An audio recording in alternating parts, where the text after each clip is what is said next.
कैसे देखते हैं इस चुनाव को? भाजपा की मजबूरी या रणनीति? भाजपा की कोई मजबूरी नहीं है। भारतीय जनता पार्टी दुनिया का सबसे बड़ा राजनीतिक दल है और हर कार्यकर्ता की भूमिका अलग अलग समय पर पार्टी तय करती रही है। और मध्य प्रदेश के विधानसभा के चुनाव में इस बार प्रचंड बहुमत के साथ भाजपा फिर सरकार बनाएगी और उसके पीछे एक ही तर्क है कि मध्य प्रदेश का चौमुखी विकास। हमारी डबल इंजन की सरकार ने जिस राज्य को कभी बीमार राज्य के रूप में लोग देखते थे, आज वो राज्य सबसे विकसित राज्य हो गया। कई मामलों में मध्य प्रदेश देश के अन्य राज्यों से आगे निकल गया। अब इसको स्वर्णिम मध्य प्रदेश बनाना है। ये भारत का दिल है मध्य प्रदेश, और इसके डेवलपमेंट के जो काम भाजपा की सरकार ने किया है, जन कल्याण के जो काम भाजपा की सरकार ने किया है, उसी वजह से फिर से अगली बार सरकार भाजपा की बनने जा रही है। दिखाई जा रही है, आप कैसे देखते हैं कौन इसको? सा सर्वे रिपोर्ट है? किसका सर्वे? मीडिया संस्थान के कई सर्वे रिपोर्ट आए हैं। बिल्कुल गलत है। यहाँ सर्वे रिपोर्ट पिछले बार से भी ज़्यादा बहुमत के साथ हम सीटें जीत रहे हैं। जो सीटें हम पिछली बार नहीं जीते थे वो भी जीत रहे हैं। बिंद से अब तक 2 मुख्यमंत्री बन चुके हैं। क्या माने, ओबीसी कोटे से इस बार सांसद गणेश सिंह का चेहरा सीएम के लिए? ये विषय मेरा तय करने का नहीं है, ये पार्टी के केंद्रीय नेतृत्व का और प्रदेश के नेतृत्व को तय करने का है। ये सवाल का जवाब वही देंगे। टिकट घोषणा होने के बाद भाजपा में बगावत देखी जा रही है। कई विधानसभा के नेता दूसरी पार्टी ज्वाइन कर लिए हैं। आप इसमें कैसे देखते हैं? भारतीय जनता पार्टी एक बड़ा परिवार है। सबका अधिकार है टिकट मांगने का, लेकिन टिकट तो किसी एक को ही मिलेगी। थोड़ा असंतोष हो सकता है, लेकिन ये बगावत नहीं है। हमारा एक परिवार है, इस परिवार में हम लोग एक दूसरे से बातचीत करके सारे मामले हल करते हैं। और जिस तरह से भारतीय जनता पार्टी जैसा बड़ा राजनीतिक दल, जो निर्णय संगठन का हो जाता है, वो सबके लिए स्वीकार होता है। छोटी मोटी चीज़ें भले सामने आ जाएं, लेकिन वो कोई स्थायी नहीं है, उसका भी समाधान निकलता है। ओबीसी मुद्दे में कुछ बोलना चाहेंगे? देखिए, आज देश की राजनीति में एक बड़ा विषय है ओबीसी।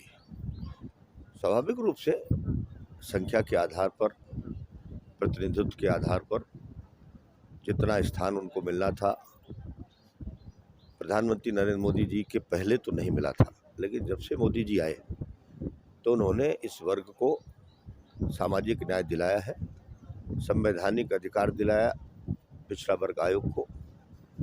फिर इसके बाद उन्होंने नीट की परीक्षा में भी ओबीसी के बच्चों को मौका दिया। उच्च वर्ग के गरीब बच्चों के लिए संविधान में संशोधन करके 10% उनको आरक्षण दिया। हमारे केंद्रीय विद्यालय, नवोदय विद्यालय, सैनिक स्कूल, इनमें सब में 27% ओबीसी के बच्चों को आरक्षण दिया गया। आज जिस तरह से पिछड़ा वर्ग आयोग काम कर रहा है, जो जातियां पिछड़े वर्ग में राज्यों में हैं और केंद्र में नहीं है, उनको जोड़ने का काम चल रहा है। क्रीमी लेयर की सीमा बढ़ाने का काम हुआ। लगातार इस वर्ग को सामाजिक न्याय मिले, न सिर्फ इस वर्ग को बल्कि सभी वर्गों को सामाजिक न्याय मिले, ऐसा प्रधानमंत्री नरेंद्र मोदी जी के शासनकाल में लगातार होता आया है। मंत्रिमंडल में भी मोदी जी के मंत्रिमंडल में 27% से ज़्यादा ओबीसी के मंत्री हैं, और भारतीय जनता पार्टी में तो लगभग 80 से 90 सांसद ओबीसी के हैं। हमारे कई राज्यों के मुख्यमंत्री ओबीसी।